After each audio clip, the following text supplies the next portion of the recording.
বহুরূপী। লেখক শরদিন্দু বন্দ্যোপাধ্যায়। এটা বরদার গল্প হইলে কখনোই বিশ্বাস করিতাম না, কিন্তু দুঃখের সহিত বলিতে হইতেছে যে ব্যাপারটা আমার চোখের সম্মুখেই ঘটিয়াছিল, সুতরাং হাসিয়া উড়াইয়া দিবার আর পথ নাই। যদিও বরদা মূলত এই ঘটনার সহিত ঘনিষ্ঠভাবে জড়িত ছিল, তবু এত বড় ভোজবাজি তাহার মতো মিথ্যাবাদীর পক্ষেও অসম্ভব বলিয়া মনে করি। গত শীতকালে বরদার মস্তকে হঠাৎ বিষয়বুদ্ধি চাগার দিয়া উঠিয়াছিল। শহর হইতে মাইল 15 দূরে বিহারের গ্রাম্য ভাষায় যাহাকে দেহাত বলে, সেই অজ পাড়াগায়ে বরদার কিছু ধান জমি ও কয়েক ঘর কায়েমি প্রজা ছিল। এতকাল ফৌজদার সিং নামক জনৈক সিসোদীয় বংশীয় রাজপুত এই সকল বিষয় সম্পত্তির তত্ত্বাবধানে নিযুক্ত ছিলেন, কিন্তু হঠাৎ বরদা সিসোদীয় রাজপুতের সততা সম্বন্ধে সন্দিহান হইয়া স্বয়ং দুর্জয় শীতে ধান কাটাইবার জন্য প্রস্থান করিল। 10 দিনের মধ্যে তাহার আর কোনো খবরই পাওয়া গেল না। প্রত্যহ সন্ধ্যার পর ক্লাবে বসিয়া অনর্গল মিথ্যে কথা না বলিলে যাহার স্বাস্থ্য খারাপ হইয়া যায়, সঙ্গীহীন পাড়াগায়ে তাহার এই দীর্ঘ প্রবাস কি করিয়া কাটিতেছে, এই প্রশ্ন আমাদের উদ্বিগ্ন করিয়া তুলিল। সেখানে বরদা কাহাকে আষাঢ়ে গল্প শুনাইতেছে। আমরা ভাবিয়াছিলাম 2 দিন যাইতে না যাইতেই সে পালাইয়া আসিবে, কিন্তু এ কি, 10 দিন কাটিয়া গেল, এখনো তাহার দেখা নাই। তাহার বাড়িতে অনুসন্ধান করিয়া জানা গেল বরদা নিজের কাছারি বাড়িতে পরম সুখে কালাতিপাত করিতেছে। শীঘ্র গৃহে ফিরিবার ইচ্ছা নাই। ধান কাটানো যে কিরূপ আনন্দদায়ক কার্য, তাহাই উচ্ছ্বসিত ভাষায় বর্ণনা করিয়া লম্বা চিঠি লিখিয়াছে। শুনিয়া আমরা স্তম্ভিত হইয়া গেলাম। অমূল্য বলিল, ধান টান সব মিছে কথা, যা হয়েছে আমি বুঝেছি। বরদার বউ ওকে বাড়ি থেকে তাড়িয়ে দিয়েছে। বঙ্গ মহিলা হলেও ধৈর্যের একটা সীমা আছে তো। তা সে কারণ যাহাই হোক, বরদার অভাবে ক্লাবের সন্ধ্যা অধিবেশনগুলি নিঝুম ও ম্রিয়মান হইয়া পড়িতে লাগিল। বরদা যতই মিছে কথা বলুক, সে একজন সত্যিকার মজলিসী লোক, তা ক্রমশ সকলেই হৃদয়ঙ্গম করিতে লাগিলাম। এমনকি অমূল্যকে দেখিয়া মনে হইতে লাগিল তর্ক করিবার একজন প্রতিপক্ষের অভাবে সে ভিতরে ভিতরে বিশেষ মুশরাইয়া পড়িয়াছে।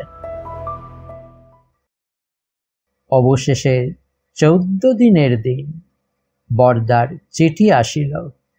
তাহার বাড়ির চাকর রঘুয়া চিঠিখানা ক্লাবে দিয়া গেল। ক্লাবের সভ্যগণকে সম্বোধন করিয়া বরদা চিঠি দিয়াছে। পাঠ করিয়া তাহার দীর্ঘ অজ্ঞাতবাসের যথার্থ কারণ অজ্ঞাত রহিল না।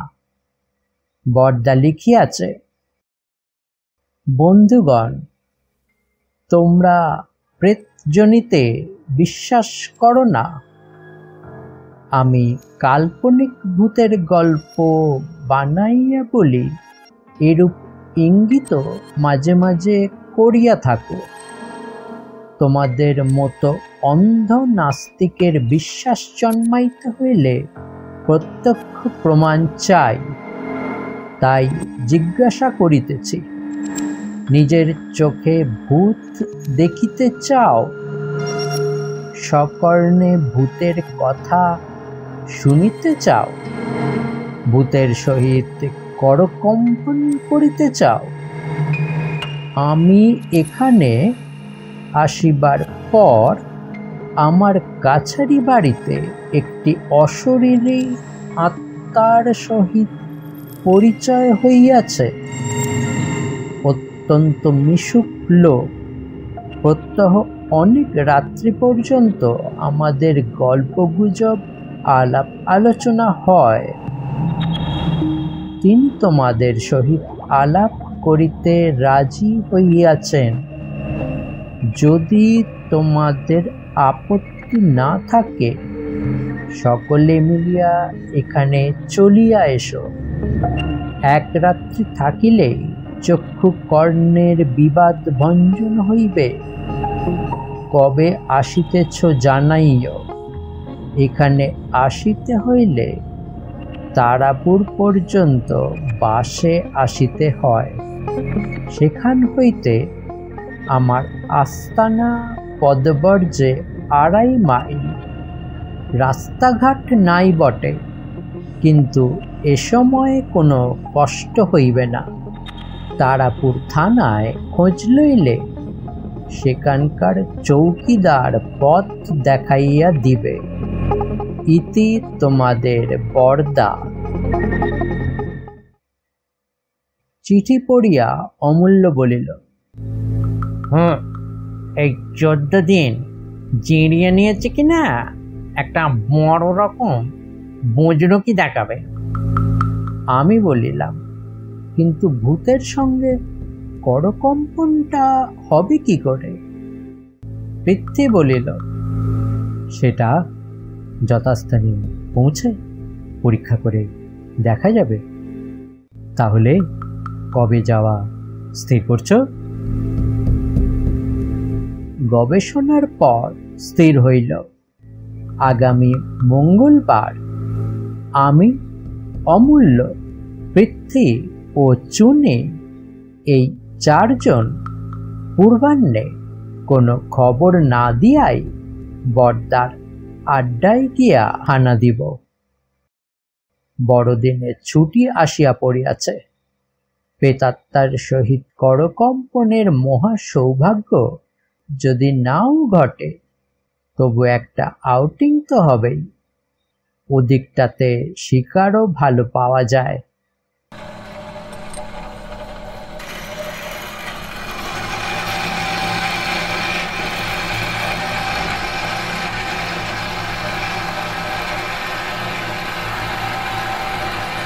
নির্দিষ্ট দিনে আমরা 4 জন বৈকালে আন্দাজ 3:30টার সময় বাস হইতে অবতরণ করিয়া হাঁটা পথ ধরিলাম।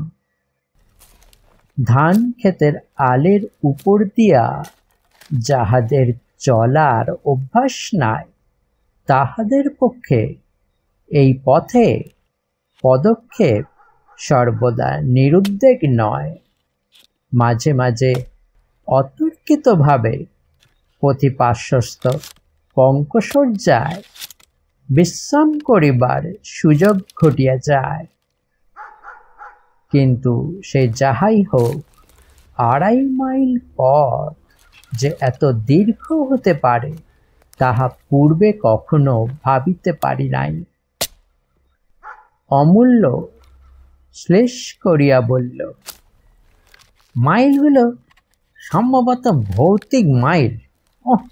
তাই তাহাদের আদি অন্ত খুঁজিয়া পাওয়া যাইতেছে না।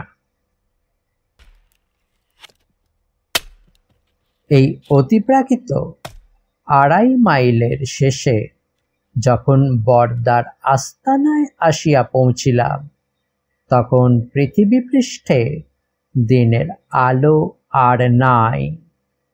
কেবল পশ্চিম আকাশে শীর্ণ সন্ধ্যালোক মুমূর্ষুর প্রাণ শক্তির মতো নির্বাণোন্মুখ হইয়া আসিতেছে।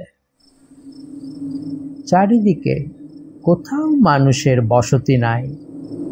আবছায়া ধান ক্ষেতের মাঝখানে বিঘা খানেক পতিত জমি, তাহারই এক প্রান্তে একটি জীর্ণ ইটের ঘর, চারিপাশে অপরিসর একটু বারান্দা, মাথার উপর খড়ের ছাউনি।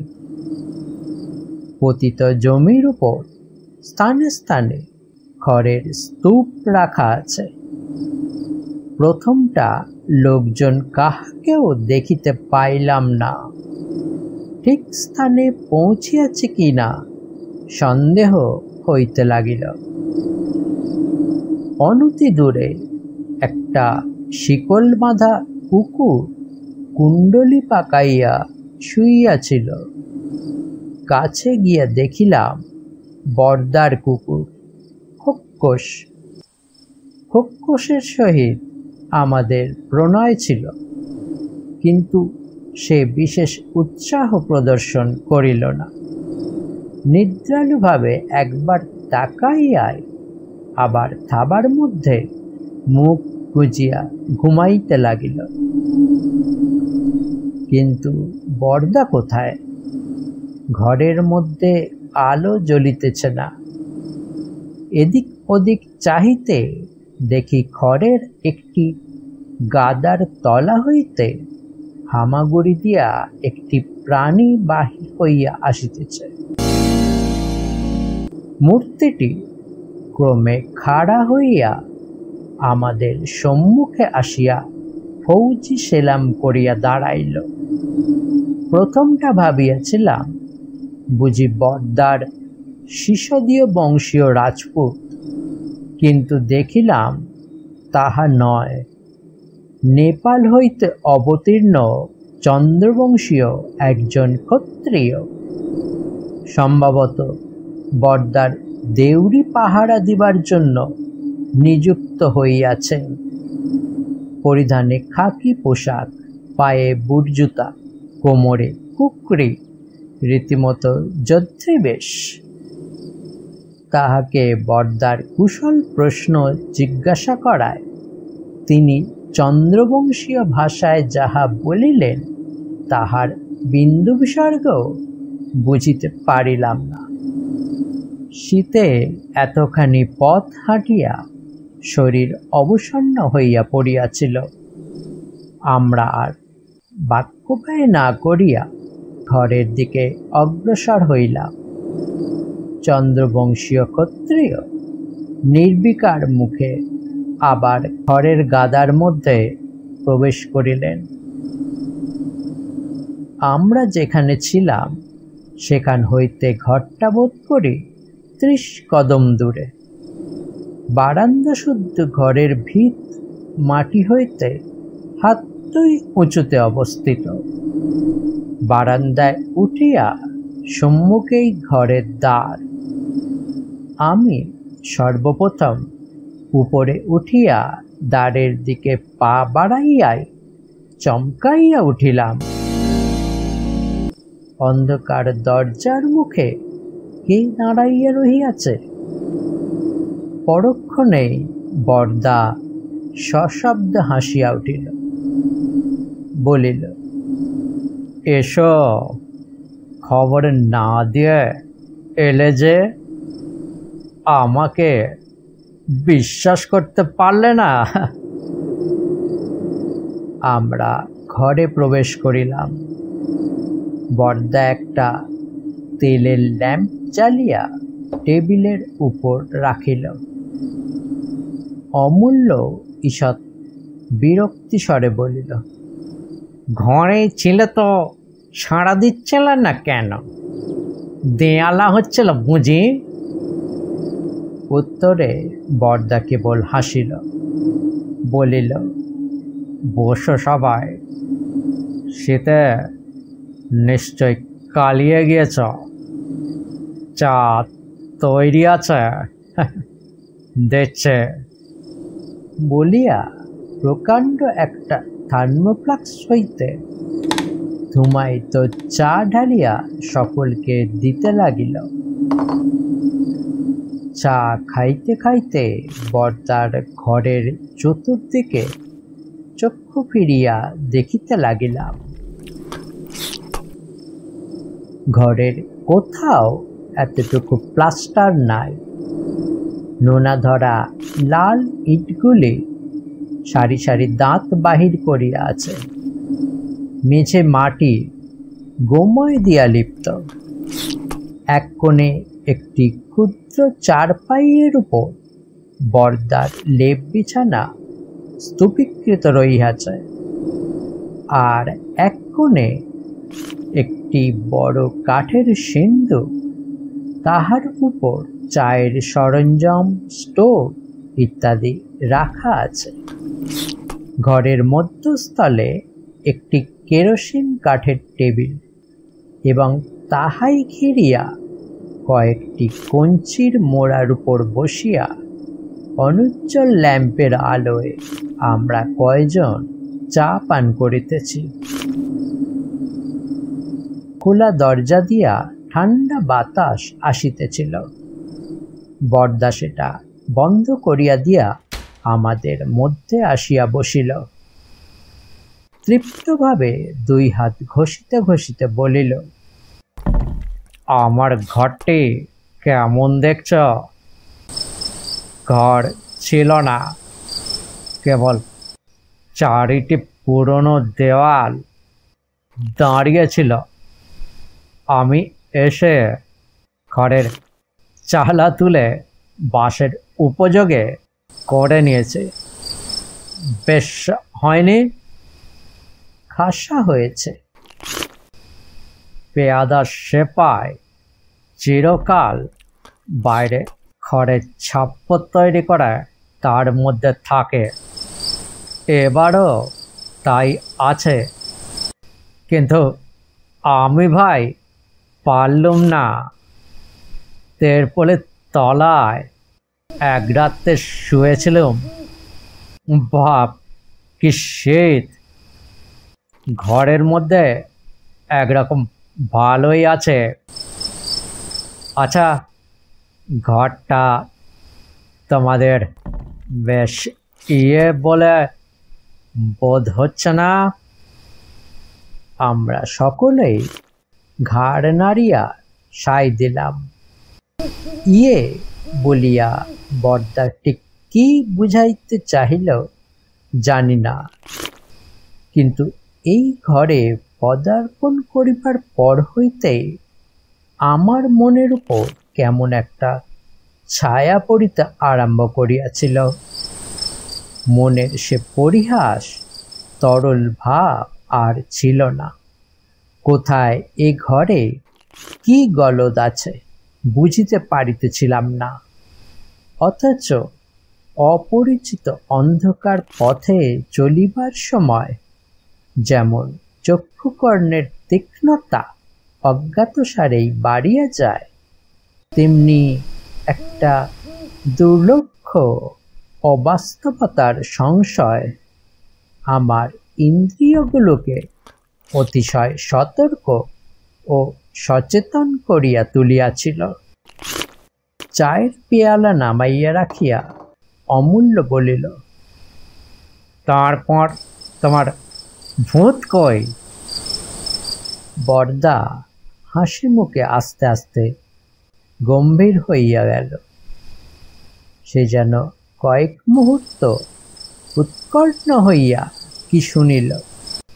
তারপর অমূল্যর দিকে ফিরিয়া ঈষৎ ক্ষুব্ধ স্বরে বলিল, ভয় নেই, তার পরিচয় পাবে। মিছে তোমাদের এতদূর ডেকে আনিনি। চুনি জিজ্ঞাসা করিল, কতক্ষণে তার দর্শন পাওয়া যাবে? তার আসার সময়ের কিছু স্থিরতা আছে কি? কিছু না, শুধু তাই নয়, কোন রূপে তিনি আসবেন তাহারও স্থিরতা নেই। আমরা মোড়া টানিয়া আরো ঘনিষ্ঠ হইয়া বসিলাম। পৃথ্বী হাসিবার চেষ্টা করিয়া বলিল, সেটা কিরকম? তিনি মানুষের রূপ ধারণ করে আসেন বটে, কিন্তু চেহারা সবসময় একরকম হয় না। তার মানে কি? তার মানে অশরীরী আত্মাকে স্থূল দেহ ধারণ করতে হলে কিছু জান্তব মাল মশলার দরকার হয়। তার নাম বিজ্ঞানের ভাষায় এক্টোপ্লাজম। এই এক্টোপ্লাজম প্রয়োজন মতো না পেলে চেহারা একটু অন্যরকম হয়ে যায়। তোমার সেই পুরনো থিওরি, কিন্তু তোমার ইনি এক্টোপ্লাজম পান কোথা থেকে? বোধ হয় খোকসের গা থেকে। তিনি যতক্ষণ থাকেন কুকুরটা নির্জীব হয়ে পড়ে থাকে, নড়ে চড়ে না, ডাকেও না। তবে শুধু যে এক্টোপ্লাজমের তারতম্যের চেহারার তারতম্য হয় তা নয়, অন্য কারণও আছে। অন্য কারণটা কি? ইচ্ছা। প্রেতজনে ইচ্ছা করলেই চেহারা বদল করতে পারে, কারণ তাদের দেহের উপাদান মানুষের দেহের উপাদানের মতো কঠিন বস্তু নয়। এই সময় বরদাকে একটু বিশেষভাবে লক্ষ্য করিলাম। এই কয়দিনে তাহার কি একটা পরিবর্তন ঘটিয়াছে। পরোক্ষ বিশ্বাসের গণ্ডি ছাড়াইয়া যেন সে সাক্ষাৎ উপলব্ধির দৃঢ়তর ভিত্তির উপর পা দিয়া দাঁড়াইয়াছে। কার্তিকের জুজুৎসা একেবারেই নাই। মুখে একটা নিঃসংশয় প্রসন্নতার ভাব, ঠোঁটের কোণে একটু সকৌতুক কোমলতা ক্রিয়া করিতেছে। বরদার এই অবস্থান্তর আমার মনের ছায়াকে আরো গাঢ় করিয়া তুলিল। পৃথ্বী বলিল, থিওরি যাক, এখন ঘটনাগুলো বলো শুনি। তোমার সঙ্গে ঘনিষ্ঠতা কত দূর দাঁড়িয়েছে, কোথায় প্রথম সাক্ষাৎ ইত্যাদি। অর্থাৎ তোমাকে আগাগোড়া গল্পটা বলবার সুযোগ দিচ্ছি, আরম্ভ করো। বরদা একটু হাসিয়া বলিল, বেশ, দেখো, একটা কথা তোমাদের বলে রাখে, যদি কোনো সময় বুঝতে পারো যে তিনি এসেছেন, ভয় পেও না। ভয় পেলে সব নষ্ট হয়ে যাবে।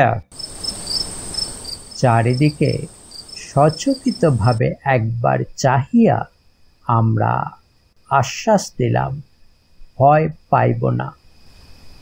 বরদা তখন বলিতে আরম্ভ করিল,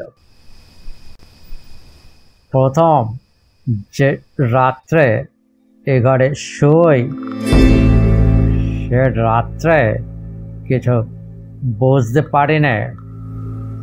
দ্বিতীয় রাত্রে হঠাৎ এক সময় ঘুম ভেঙে গেল। শুনতে পেলাম ঘরের মধ্যে কে খসখস করে চলে বেড়াচ্ছে। দরজা বন্ধ করে শুয়েছিলাম। ভাবলাম শীত কেটে চোর ঢুকেছে। বালিশের তলায় টর্চ ছিল। হঠাৎ জেলে ঘরে চারিদিকে ফেললুম, কেউ কোথাও নেই। আবার আলো নিভিয়ে যেই শুয়েছে অমনি খসখস শব্দ আরম্ভ হলো। আবার আলো জ্বালল। এইরকম 3-4 বার হলো। তারপর হঠাৎ বুঝতে পারলাম চিরজীবন এই বিষয় নিয়ে নাড়াচাড়া করেছে, তবু বুকের ভেতরটা ধরপড় করে উঠল। আলো নিভিয়ে গলার স্বর যথাসাধ্য সংযত করে বলল, আপনি কে আমি জানি না, কিন্তু আপনার যদি কিছু বলবার থাকে আমাকে বলতে পারেন। মনে হলো কে যেন আমার বিছানার পাশে এসে দাঁড়ালো। তারপর ভাঙা ভাঙা অস্পষ্ট আওয়াজ শুনতে পেলাম, আপনি ভয় পাবেন না। লেপের মধ্যে থেকেও হাত পা ঠান্ডা হয়ে গিয়েছিল। বললাম, না। তিনি মৃদুকণ্ঠে একটু হাসলেন, যেন আমার অবস্থা বুঝতে পেরেছেন। হাসি শুনে আমার মনে সাহস হলো। ভারী সহানুভূতিপূর্ণ নরম হাসে, একটু করুন। আমি বললাম, দাঁড়িয়ে রইলেন কেন, বসুন। চোখে কিছুই দেখতে পেলাম না, অনুভবে বুঝলাম তিনি আমার বিছানার পাশে বসলেন। তারপর নিঃশ্বাসের মতো মৃদু স্বরে বললেন, আমি এই ঘরটাতে থাকি। আপনি এসে পর্যন্ত আলাপ করবার জন্য ছটফট করছে, কিন্তু পাছে আপনি ভয় পান তাই সাহস হচ্ছিল না। আমি কি বলবো ভেবে পেলুম না। তিনি বলতে লাগলেন, এইখানে প্রায় 25 বছর আছে। ঘরটা আমি তৈরি করেছিলাম, তারপর মৃত্যু হলো এইখানে। প্লেগ হয়েছিল, সৎকার করবার লোক ছিল না। মৃতদেহটাকে শিয়াল কুকুরে ছেঁড়াছিড়ি করলে। সেই থেকে এই জায়গা ছেড়ে যাবার আমার উপায় নেই, একলাই থাকি। আপনি এসেছেন দেখে ভারী আনন্দ হলো। কারুর সঙ্গে তো মিশতে পারি না, দুটো কথা কইবারও সুযোগ হয় না। সবাই ভয় পায়, অথচ আমরা কারো অনিষ্ট করতে চাই না, ক্ষমতাও নেই। কেন বলুন দেখে সবাই ভয় পায়? এ প্রশ্নের উত্তর জানি না, তাই জবাব দেয়া হলো না। তিনি বললেন, আমি যদি মাঝে মাঝে এসে আপনার সঙ্গে গল্প সল্প করি, আপনার কষ্ট হবে না তো? আমি বললাম, না, বরং খুশি হব।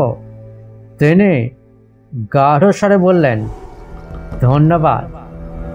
আচ্ছা, আমাকে চোখে দেখলে কি আপনি খুব ভয় পাবেন?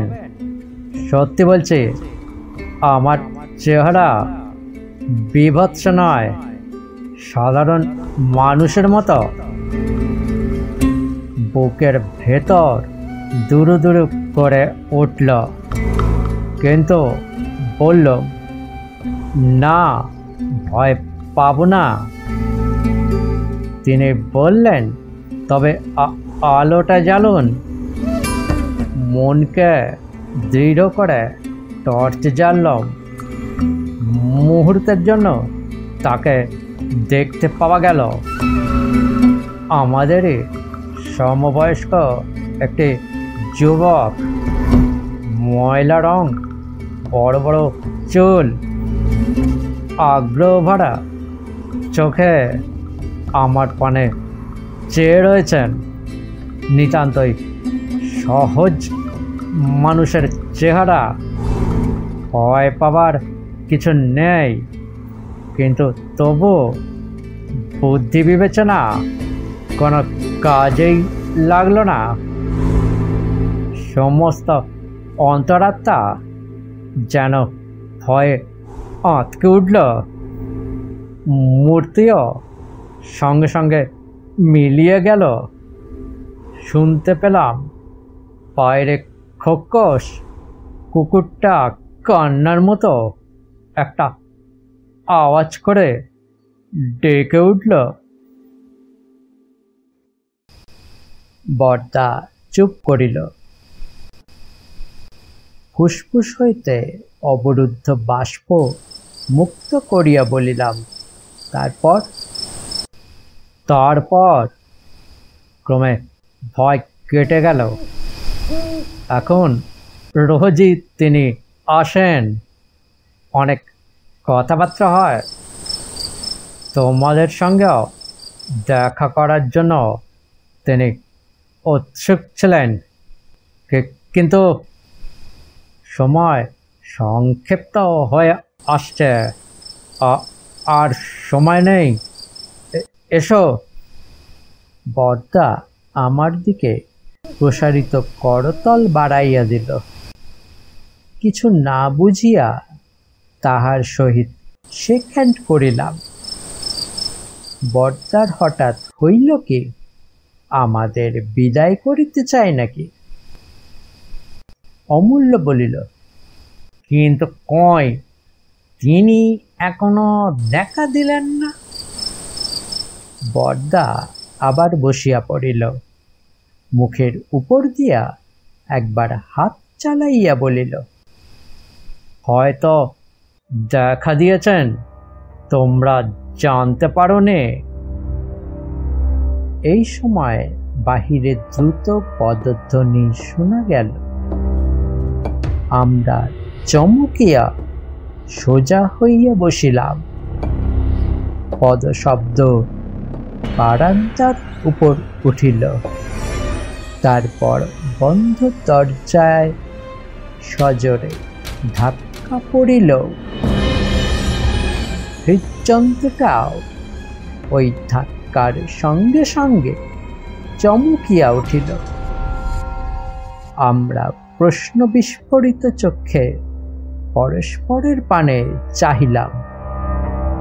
এ সময় হঠাৎ কে আসিল? তবে কি? বরদার মুখে একটা ম্লান হাসি ক্রিয়া করিতেছিল। সে পূর্ণ চক্ষে আমার পানে চাহিয়া বলিল, বুঝতে পারছ না? এখনই বুঝতে পারবে। দোর খুলে দাও। দ্বার খুলিয়া দিব, কিন্তু দ্বারের ওপারে কি আছে? আবার সজোরে ধাক্কা পড়িল। বরদা আবার চোখের নীরব ইঙ্গিতে আমাকে দ্বার খুলিয়া দিতে বলিল। আমি মোহাচ্ছন্নের মতো উঠিয়া গিয়া দ্বারের হুড়কা খুলিয়া দিলাম। অধীর হস্তে কবাট ঠেলিয়া ঘরে প্রবেশ করিল। বরদা! বরদা বলিয়া উঠিল, আরে তোমরা এসেছ? আমি একটা কাজে বেরিয়েছিলাম। আমাদের মুখ দেখিয়া বরদা অর্ধপথে থামিয়া গেল। আমরা সকলে যে মোড়ায় বরদা বসিয়াছিল সেই দিকে ফিরিলাম। দেখিলাম মোড়ায় যে বসিয়াছিল সে নাই, মোড়া খালি। এই সময় বাহিরে বরদার কুকুরটা কান্নার মতো একটা দীর্ঘ একটানা সুরে ডাকিয়া উঠিল। বরদা সেই ডাক শুনিয়া তীক্ষ্ণ চক্ষে আমাদের পানে চাহিল, তারপর ব্যগ্র কণ্ঠে বলিল, তবে কি? আমি অতি কষ্টে গলা হইতে আওয়াজ বাহির করিলাম, হ্যাঁ, অতিথি সৎকারের কোনো ত্রুটি হয়নি, কিন্তু ভাই আজ রাত্রেই আমরা বাড়ি ফিরব।